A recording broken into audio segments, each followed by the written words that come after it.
Hello guys, welcome back to my channel. दोस्तों, मेरा channel पे आपका स्वागत है। दोस्तों, आज मेरा इस चैनल का पहला वीडियो है और मैं आपको इस वीडियो के माध्यम से बताने वाला हूं जीवाणु के बारे में पूरा डिटेल से। जितने भी आज तक एग्ज़ाम में क्वेश्चंस बनते आए हैं और जितने भी एग्ज़ाम में क्वेश्चंस बन सकते हैं, मैं 100% तो गारंटी नहीं ले सकता, लेकिन जितना भी हो सकता है मेरे से, जितना और मैं अभी तक पढ़ा हूँ, एनालाइज़ किया हूँ और जितना तक जो अभी तक क्वेश्चंस आए हुए हैं, उन सभी क्वेश्चंस को मैं आज आपके सामने मैं बताने वाला हूँ इस वाइट बोर्ड में। दोस्तों, ये मेरा वाइट बोर्ड है। आप कंटेंट पे आप विश्वास रखिएगा कि कैसा कंटेंट है। आप डिजिटल बोर्ड और वाइट बोर्ड में अगर आप कंपेरिजन करेंगे तो ये कंटेंट के साथ खिलवाड़ ही हो सकता है। तो चलिए दोस्तों, एक मोटिवेशन शायरी के साथ आज का क्लास शुरू करते हैं। कि मुश्किल नहीं है इस दुनिया में तो ज़रा हिम्मत तो कर, कि मुश्किल नहीं है कुछ इस दुनिया में तो ज़रा हिम्मत तो कर, ख्वाब बदलेंगे हम हकीकत में तो ज़रा कोशिश तो कर। तो चलिए दोस्तों, आज हम इस वीडियो के माध्यम से क्या क्या जानने वाले हैं, थोड़ा सा मैं आपको शॉर्ट समराइज़ कर देता हूं कि जीवाणु का खोज किसने किया था, इसका नामकरण किसने किया था, कब किया गया था, जाए तो कौन सा बीमारी में कौन से जीवाणु से रोग होते हैं, सबसे छोटा जीवाणु का नाम क्या है, बड़ा जीवाणु का नाम क्या है, जंतु के आंत में पाए जाने वाला जीवाणु का नाम क्या है, मनुष्य के आंत में पाए जाने वाले जीवाणु का नाम क्या है, जीवाणु की आकृति कैसा होती है, कौन से जीवाणु से पहले कौन प्रभावित हुए थे। तो आप मेरे वीडियो में बने रहे दोस्तों और क्लास का आनंद लें। तो जीवाणु, तो दोस्तों सबसे पहले मैं बता दूं कि जितने भी रोग फैलाने वाले कारक होते हैं, चाहे तो वो जीवाणु हो, चाहे तो वो वायरस हो, चाहे तो वो कवक हो, फंगस हो, उनको पैथोजोन्स वर्ग में रखा जाता है। यानी कि रोग फैलाने वाले कारक को पैथोजोन्स वर्ग में रखा जाता है। दोस्तों, बात है 1683 ईस्वी को, जब हॉलैंड का एक निवासी था जिनका नाम था एंटी वॉन लीeuwenhoek। तो एंटी वॉन लीeuwenhoek ने जब रात में खाना खाया तो उनके दांत में चावल का कुछ अंश फंस गया था। तो अपने दांत की खुरचन में सुबह उन्होंने उस चावल का अंश को निकाला और उन्होंने जब माइक्रोस्कोप में देखा तो उन्होंने अनेक छोटे छोटे से सूक्ष्मजीव दिखाई दिए। तो उन सारे को सूक्ष्मजीव नाम दिया। कौन? एंटी वॉन लीeuwenhoek ने। जब समय बीतता गया और रिसर्च होती गई तो 1829 ईस्वी में हीरेनबर्ग नामक एक वैज्ञानिक आए और उन्होंने उस सूक्ष्मजीव का नामकरण किया और उसका नाम जीवाणु रखा। ठीक है। और इधर धीरे धीरे सब समय बीतता गया और रिसर्च होते गया और आगे चलकर 1867 ईस्वी में जोसेफ लिस्टर साहब ने आया और जोसेफ लिस्टर साहब ने एंटीसेप्टिक थ्योरी दिया। दोस्तों, आपने बहुत जगह पढ़ा होगा कि जीवाणु का पिता किसे कहा जाता है। तो जीवाणु का पिता कहा जाता है एंटी वॉन लीeuwenhoek ने, क्योंकि उसका खोज वही किया था। क्योंकि नामकरण किया था हीरेनबर्ग ने, लेकिन खोज तो किया था एंटी वॉन लीeuwenhoek ने। उसके बाद आपको क्वेश्चन कहीं कहीं आप देखे होंगे, अगर आप सीरियस एस्पिरेंट होंगे और चाहे तो आप बहुत सारे मॉक टेस्ट लगाए होंगे कि एंटीसेप्टिक थ्योरी किसने दिया था। तो दोस्तों, एंटीसेप्टिक थ्योरी दिया था जोसेफ लिस्टर साहब ने दिया था 1867 ईस्वी में। और आगे समय बीतता गया और आगे चलकर 1876 ईस्वी में लुईस पास्चर जी ने आया और लुईस पास्चर जी ने पास्चुराइजेशन का सिद्धांत दिया और उसी 1876 ईस्वी में ही लुईस पास्चर ने रेबीज़ के टीका का आविष्कार किया। और लुईस पास्चर जी ने कहा कि किसी भी चीज़ का सड़ने के लिए बैक्टीरिया ज़रूरी होता है। सड़ना आने की, उसमें साइंस की भाषा में किण्वन लिखा होता है, जिसे अंग्रेजी में फर्मेंटेशन कहा जाता है। आने की किसी भी चीज़ का किण्वन के लिए बैक्टीरिया ज़रूरी होता है। यानी अगर कोई चीज़, जैसे मान लो कि दूध है, अगर दूध दही में परिवर्तित हो रहा है तो उसमें बहुत सारे बैक्टीरिया होंगे और उन सभी बैक्टीरिया के द्वारा उस दूध को दही में परिवर्तित कर दिया जाता है। तो सबसे पहले लुईस पास्चर जी ने ही बताया था कि दूध में लैक्टोबैसिलस नामक बैक्टीरिया होते हैं। कौन सा? लैक्टोबैसिलस नामक बैक्टीरिया होते हैं जो दूध को दही में परिवर्तित कर देते हैं। दोस्तों, लुईस पास्चर ने जब पास्चुराइजेशन का सिद्धांत दिया जीवाणु को समाप्त करने के लिए, तो उन्होंने दो मेथड बताया। एक मेथड बताया कि high temperature short time method और एक बताया low temperature long time method. चलिए, आज मैं आपको थोड़ा सा, पहले जितना भी मैं बताया मैं थोड़ा सा आपको लिख लिख के समझा देता हूँ कि स्टडी ऑफ बैक्टीरिया, बैक्टीरियोलॉजी कहलाता है। ठीक है, ठीक है। दूसरा पॉइंट बताया मैंने कि 1683 ईस्वी में एंटी वॉन लीeuwenhoek ने अपने दांत की खुरचन में उस सूक्ष्मजीव का खोज किया था। उसके बाद 1829 ईस्वी का समय आया और आए हीरेनबर्ग नामक वैज्ञानिक ने और उन्होंने उस सूक्ष्म जीव को जीवाणु कहा। इसीलिए जीवाणु का पिता एंटी वॉन ल्यूवेनहॉक को कहा जाता है। ठीक है, एंटी वॉन ल्यूवेनहॉक को कहा जाता है। उसके बाद और समय बीतता गया। उसके बाद आए 1867 ईस्वी में जोसेफ लिस्टर साहब आए। कौन आए? जोसेफ लिस्टर साहब आए। और जोसेफ लिस्टर साहब ने एंटीसेप्टिक थ्योरी दिया। एंटीसेप्टिक का अर्थ होता है कि यानी अगर आपके शरीर के किसी भी अंग में घाव वगैरह हो गए हों और अगर आपको उसमें जीवाणु पनप रहे हो तो उसे किस तरह से समाप्त किया जाता है, एंटीसेप्टिक थ्योरी दिया। ठीक है, किसने दिया? 1867 में जोसेफ लिस्टर ने। उसके बाद 1876 में आए कौन? Lewis pasture. आज लुईस पास्चर जी आए और इन्होंने ही पास्चुराइजेशन का सिद्धांत दिया। किसका? पास्चुराइजेशन का सिद्धांत दिया। पास्चुराइजेशन थ्योरी दिया। और इसी पास्चुराइजेशन थ्योरी में लुईस पास्चर जी ने कहा कि जो दूध के जीवाणु होते हैं लैक्टोबैसिलस, उसे किस तरह से समाप्त किया जा सकता है। यानी लुईस पास्चर जी ने ही बताया कि दूध के मतलब कि किसी भी चीज़ का किण्वन के लिए बैक्टीरिया जरूरी होता है। किण्वन के लिए, किण्वन का मतलब होता है सड़ना, यानी कि किण्वन के लिए बैक्टीरिया जरूरी होता है। दोस्तों, अगर लुईस पास्चर का बात आ गया तो मैं थोड़ा सा आपको और बता दूं कि लुईस पास्चर जी ने ही रेबीज़ के टीके का खोज किया था। क्वेश्चन कभी कभी आता है कि रेबीज़ के टीके का खोज किसने किया था? तो लुईस पास्चर जी ने किया था। कि रेबीज़ के टीका की खोज किसने? लुईस पास्चर जी ने किया था। उसके बाद दोस्तों आता है 1881 ईस्वी की बात आता है। दोस्तों, जैसे जैसे जो सब समय बीतता गया ना, उसके बाद एक से एक धुरंधर वैज्ञानिक आए और उन्होंने एक से एक ज़्यादा रिसर्च किया और सक्सेसफुली रिसर्च किया और उन्होंने ही बताया। तो 1881 ईस्वी में आए कौन? रॉबर्ट कॉच आए। ठीक है, रॉबर्ट कॉच आए और रॉबर्ट कॉच ने ही जर्म थ्योरी दिया। और इन्होंने ही, रॉबर्ट कॉच जी ने ही बताया कि हैजा का बैक्टीरिया अलग होता है, टीवी का बैक्टीरिया अलग होता है, एंथ्रेक्स का बैक्टीरिया अलग होता है, डिप्थेरिया का बैक्टीरिया अलग होता है। यानी कि रॉबर्ट कॉच से पहले लोग तो जानते थे कि जितने भी जो लगभग बीमारियां होती है वो जीवाणु से तो होती है, लेकिन जीवाणु का प्रकार नहीं पता था। उनको सबको पता था कि अगर डिप्थेरिया हो रही है तो हाँ भाई चलो जीवाणु से हो रहा है, अगर किसी को हैजा हो रहा है तो चलिए वही जीवाणु के कारण हो रहा है, लेकिन अगर हैजा हो रहा है तो कौन सा जीवाणु से हो रहा है, टीबी हो रहा है तो कौन सा जीवाणु से हो रहा है, डिप्थेरिया हो रहा है तो कौन सा जीवाणु से हो रहा है, बाकी सारी मतलब यही सब चीज़ को बताया किसने? तो रॉबर्ट कॉच ने बताया। इसलिए modern father of bacteriology Robert Koch को कहा जाता है। यानी कि आधुनिक जीवाणु का पिता कहा जाता है। किसे? रॉबर्ट कॉच को। आधुनिक जीवाणु का पिता, आधुनिक जीवाणु का पिता किसे कहा जाने लगा? रॉबर्ट कॉच को। उसके बाद दोस्तों कुछ समय और बीता और 1942 ईस्वी का समय आया और उस समय आए कौन? ऑसवाल्ड टिपो जी आए। यानी कि 1942 ईस्वी में जब ऑसवाल्ड टिपो जी आए तो उन्होंने कहा कि बैक्टीरिया के लिए एक अलग वर्ग रखा जाए। तो उन्होंने बैक्टीरिया को एक अलग वर्ग का नाम दिया और उस वर्ग का नाम रखा साइजोमाइकोफाइटा। तो कब? 1942 ईस्वी में कौन आए? ऑसवाल्ड टिपो। ऑसवाल्ड टिपो जी आए और उन्होंने बैक्टीरिया को एक अलग वर्ग में रखा, जिस वर्ग का नाम रखा साइजोमाइकोफाइटा। साइजोमाइकोफाइटा रखा। ठीक है, चलिए आप इसे एक बार ज़रूर देख लीजिएगा ध्यान से। अब मैं इसे मिटाता हूँ और आगे चलता हूँ।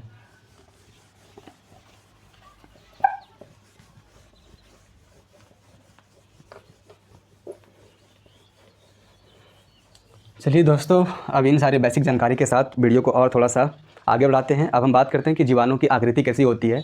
तो बता दूं कि जीवाणु की आकृति छड़ाकार होती है, बेलनाकार होती है, सर्पिलाकार होती है, गोलाकार होती है, कौमाकार की होती है। कौमाकार का मतलब ऐसे वाला कौमा होती है ना, कौमा, वो कौमाकार की होती है।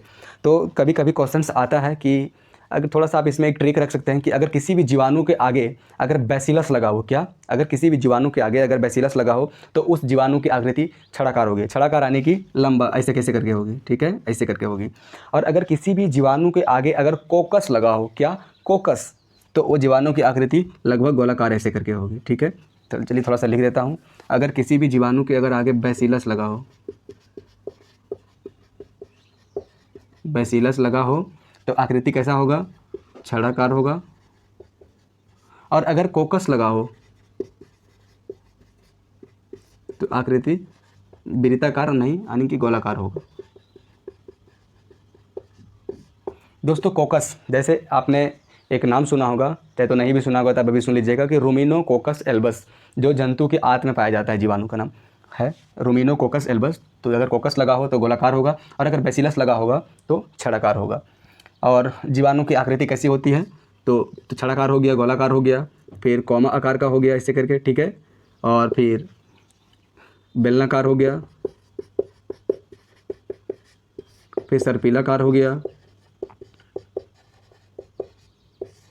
ठीक है, तो इन सभी आकार की होती है जीवाणु।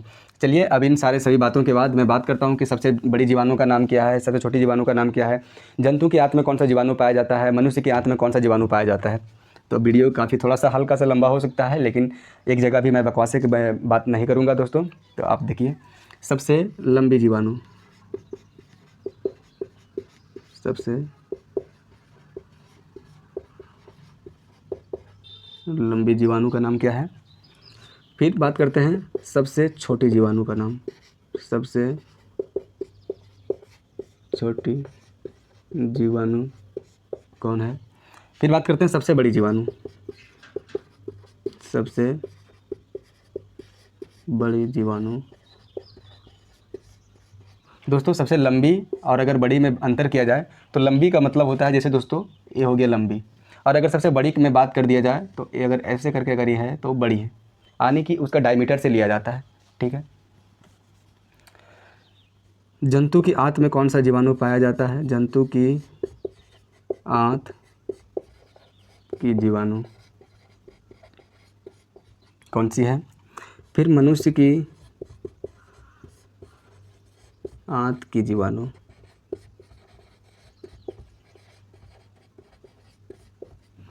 दोस्तों अगर आपको थोड़ा सा लग रहा होगा कि वीडियो में काफ़ी स्लो है तो आप अपना स्पीड को बढ़ाकर देखिएगा, जैसा आपका लेवल होगा अपने अनुसार से सब चलिएगा। तो चलिए, तो सबसे लंबी जीवाणु का नाम है अस्पाइरेलम वालुटेंस। क्या दोस्तों, सबसे लंबी जीवाणु का नाम है अस्पाइरेलम वालुटेंस। ठीक है, अस्पाइरेलम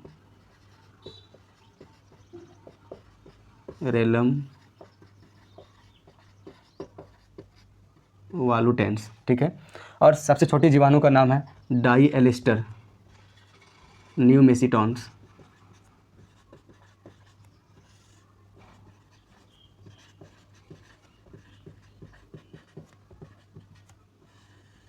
ठीक है, और सबसे बड़ी जीवाणु का नाम है बेजियोटोवा मिराबिलिस। क्या, सबसे बड़ी जीवाणु का नाम है बेजियोटोवा मिराबिलिस।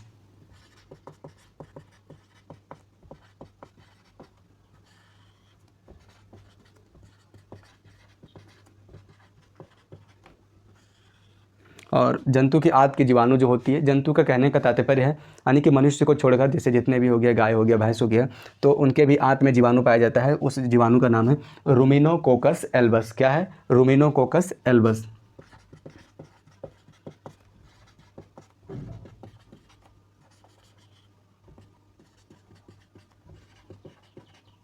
ठीक है, और मनुष्य की आंत में भी जीवाणु पाई जाती है, जिसे कहा जाता है ई कोलाई, जिसका लॉन्ग फॉर्म होता है एकोरेसिया कोलाई।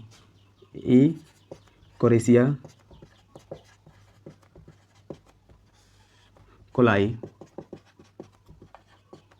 तो दोस्तों इतना तो डीप क्वेश्चन तो नहीं पूछ सकता है एग्जामिनर, लेकिन अगर पूछ दिया, जैसे आप भी जान रहे होंगे कि कंपटीशन लगातार धीरे धीरे बढ़ता ही चला जा रहा है, अगर एग्जामिनर का मूड ख़राब हुआ तो ही इतना लंबे लंबे क्वेश्चन को पूछ सकता है। दोस्तों मेरे पास इसका कोई ट्रिक नहीं है, आप अपने तरफ से जैसे हो सकता है अब इसे 2-3 बार सुनकर, चाहे तो 2-3 बार इसे लिख कर, कैसे भी करके आपको इसको याद करना है, ताकि अगर जीवाणु से कैसा भी कुछ क्वेश्चन आए, दोस्तों आपको एक चीज़ देखना है कि अगर ये चीज़ मुझे याद हो सकती है तो आपको भी डेफिनेट याद हो सकती है।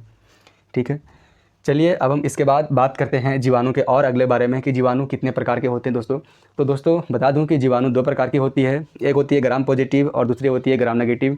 दोस्तों ये जी मेंस के लिए, नीट के लिए क्वेश्चंस हैं, ये बहुत ज़्यादा डीप चल जाएंगे। मैं थोड़ा सा आपको मैं ओरली बता दूँ ग्राम पॉजिटिव और ग्राम नेगेटिव के बारे में, कि ग्राम पॉजिटिव जो जीवाणु होते हैं, इसमें सबसे पहला बात जो कि ग्राम पॉजिटिव वाला जो जीवाणु, टिकोइक एसिड इसमें नहीं पाया जाता है। इसमें टिकोइक एसिड नहीं पाया जाता है, इसलिए इसमें एंटीबायोटिक से समाप्त हो जाता है। कौन, ग्राम नेगेटिव। और ग्राम नेगेटिव में ग्राम पॉजिटिव, सॉरी दोस्तों, ग्राम पॉजिटिव, इसमें टिकोइक एसिड नहीं पाया जाता है, इसलिए एंटीबायोटिक से समाप्त हो जाते हैं। और ग्राम नेगेटिव में टिकोइक एसिड पाया जाता है, इसलिए ये एंटीबायोटिक से समाप्त नहीं होते हैं। और ग्राम पॉजिटिव की सबसे बड़ी बात है ना दोस्तों कि इसमें अगर आप ग्राम पॉजिटिव के वायरस जीवाणु को एथिल अल्कोहल से धोएंगे तो उसका बैंगनी रंग उड़ जाएगा, और अगर आप ग्राम नेगेटिव वाले जीवाणु को एथिल अल्कोहल से धोएंगे तो उसका बैंगनी रंग रह ही जाएगा। तो चलिए अब उन सभी उतना डीप नहीं जाते हैं, और मैं आगे बात करता हूँ जीवाणु के बारे में कि और कौन सा क्या क्या क्वेश्चन बन सकता है। दोस्तों एंटीबायोटिक का थोड़ा सा नाम आया, तो चलिए एंटीबायोटिक के बारे में थोड़ा सा बात कर लिया जाए कि पहला एंटीबायोटिक का खोज किसने किया था। तो पहला एंटीबायोटिक का खोज किया था अलेक्जेंडर फ्लेमिंग साहब ने। और जो पहला एंटीबायोटिक बनाया था उन्होंने, वो बनाया था कवक से बनाया था। तो कौन सा, तो एंटीबायोटिक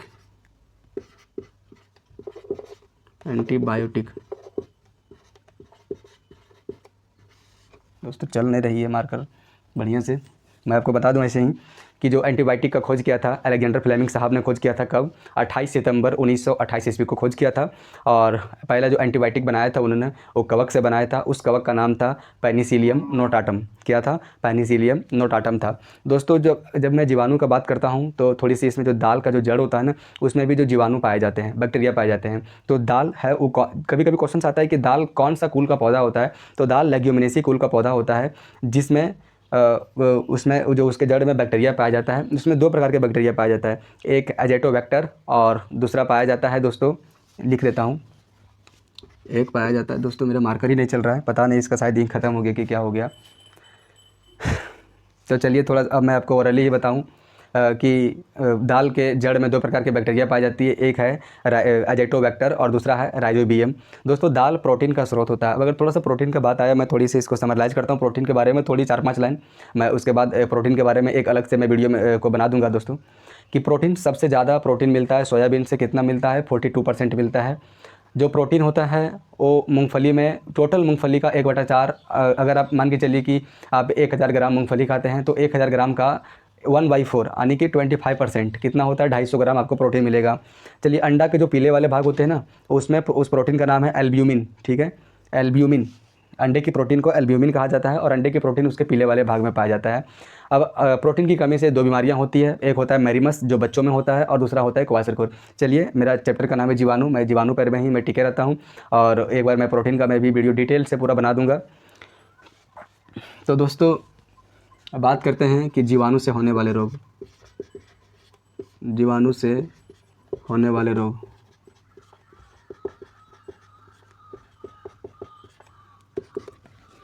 जीवाणु से होने वाले रोग, आपने सुना होगा दोस्तों कि भेड़ों का एंथ्रेक्स रोग पूछा जाता है कि एंथ्रेक्स रोग का संबंध किससे है, जीवाणु से, वायरस से, कवक से, फंगस से, किससे है। तो भेड़ों का एंथ्रेक्स रोग जो होता है वो जीवाणु से होता है। और जानवरों का काला पैर रोग, जब जानवरों का काला पैर रोग हो जाता है तो उनकी जो पैर होती है ना थोड़ी सी काले काले पड़ जाती है। तो जानवरों का काला पैर रोग, भेड़ों का एंथ्रेक्स रोग किससे होता है, जीवाणु से होता है। दोस्तों मार्केट चल नहीं रही है तो मैं आपको थोड़ा ओरली और मैं बता दूं कि जैसे जो नींबू का कैंकर रोग, यानी कि नींबू का भूरा हो जाना, यानी कि अगर आप नींबू के काटोगे और उसमें अगर आप निचोड़ोगे तो उससे रस नहीं निकलेगा, तो उसमें कौन सा रोग होता है, तो नींबू का कैंकर रोग हो जाता है। तो उसमें कौन सा जीवाणु के कारण नींबू में कैंकर रोग होता है, तो जैंथोमोनास। क्वेश्चंस बहुत बार आया दोस्तों, अगर आपने फेस नहीं किया होगा, यानी कि अब ज़्यादा मॉक टेस्ट आप नहीं दिए हैं, तो नींबू का कैंकर रोग में कौन सा जीवाणु पाया जाता है, जैंथोमोनास। अच्छा, आलू का शिथिल हो जाना, शिथिल यानी कि अब आपने देखा होगा कि जो आलू सड़ जाते हैं, यानी जो पुल हो जाते हैं आलू, ठीक है, तो उसमें कौन सा रोग होता है, जीवाणु से होता है। तो आलू का शिथिल रोग कौन सा जीवाणु से होता है, तो स्यूडोमोनास नामक जीवाणु से होता है आलू का शिथिल रोग। अच्छा, सेब का अग्निरज्जा रोग, देख आपने कभी कभी देखा होगा आपने कि जो सेब हैं उनमें पूरा ब्राउन कलर के हो जाते हैं, उसके अंदर वाले पार्ट होते हैं जो खाने वाले पार्ट होते हैं, और थोड़े से पुल हो जाते हैं, शिथिल हो जाते हैं। आप उसको जब दबाइएगा तो पूरा दब जाएगा। तो सेब का अग्निरज्जा रोग भी होता है, वो जीवाणु से ही होता है। अब इतने सारे जीवाणु के बात होने के बाद चलिए आज मैं बात करने वाला हूँ, अब फाइनल और लास्ट टॉपिक है दोस्तों कि जीवाणु से कौन कौन सा रोग होता है।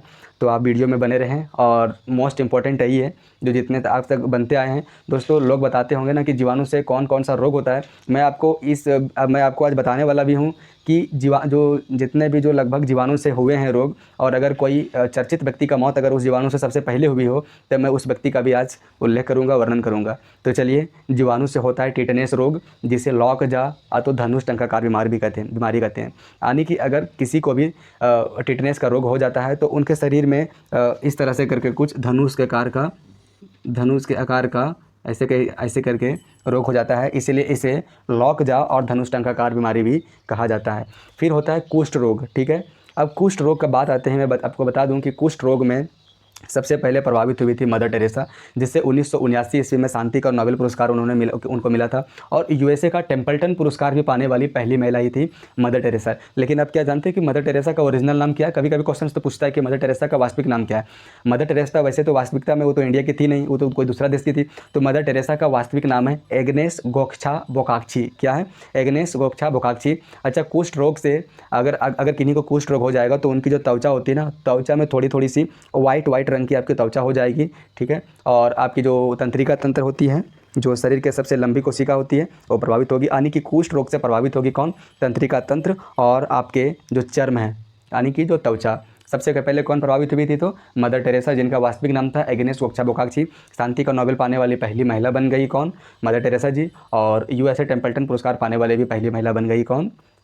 मदर टेरेसा जी। अच्छा, अगर हम बात करें कि कुष्ठ रोग का निवारण कौन सा दवा से किया जाता है, तो कुष्ठ रोग का निवारण किया जाता है एमडीटी दवा से। कौन सा दवा से? एमडीटी दवा से कुष्ठ रोग का निवारण किया जाता है।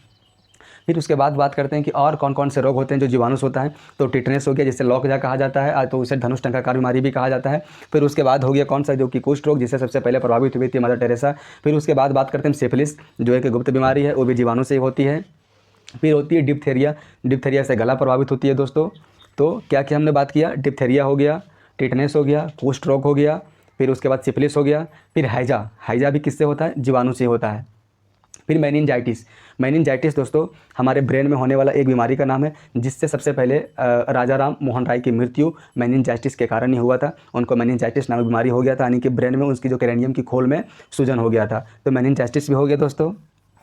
फिर होता है प्लेग बीमारी। जो प्लेग भी होती है वो तो जीवाणु से ही होती है दोस्तों। प्लेग के बारे में अगर थोड़ा सा मैं बात करूं तो प्लेग का शुरुआत चीन से हुआ था, और प्लेग को काली मौत भी कहा जाता है। जो सबसे भयंकर रोग होती है ना प्लेग की, उस प्लेग का नाम उस जीवाणु से होता है। उस जीवाणु का नाम है जेनप्सोला कैओपिस, ठीक है, या तो उसे कहा जाता है कैओपिस जेनोप्सेला, जिससे काली मौत कहा जाता है दोस्तों। और इसका शुरुआत सबसे पहले चीन से हुआ था।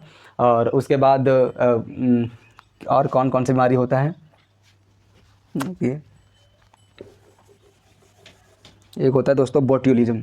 आपने जल्दी कभी सुना नहीं होगा शायद, बोट्यूलिज्म। बोट्यूलिज्म होता है, गोनेरिया होता है, टीबी होता है, ठीक है, टाइफाइड होता है।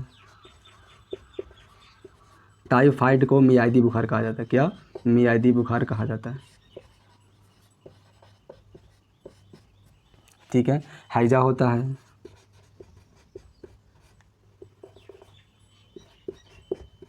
हैजा होता है। चलिए आपको सारे सब बीमारी का नाम लिख देते हैं। टिटनेस के उनके बारे में, उसके बारे में मैंने जिक्र किया, टिटनेस, जिसे लॉकजा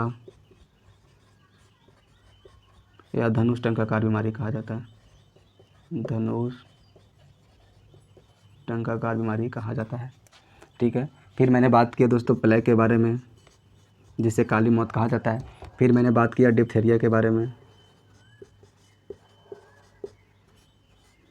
ठीक है। फिर मैंने बात किया सिफिलिस के बारे में।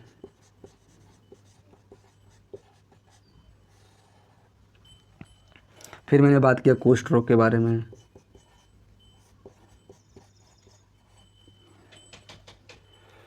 फिर मैंने बात किया मेनिनजाइटिस के बारे में।